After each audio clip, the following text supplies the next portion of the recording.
Hello বন্ধুরা, দেখুন দাদা জাল ফেলছে। এই যে একদম টাটকা মাছ ধরার জন্য।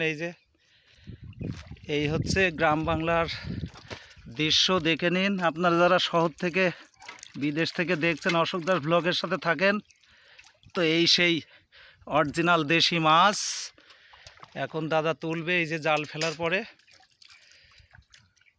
অবশ্যই একদম টাটকা তাজা মাছ। এই যে ধীরে ধীরে এই যে জাল তুলছে দাদা।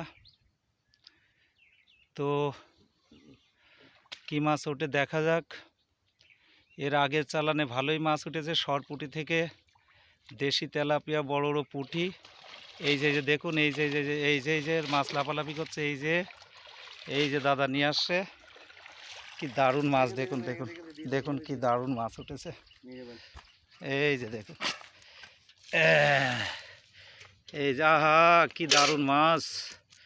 সত্যিই ভালো লাগে একটা দৃশ্য। যদি ভালো লাগে অবশ্যই অশোক দাস ব্লগের সাথে থাকবেন, সাবস্ক্রাইব করবেন।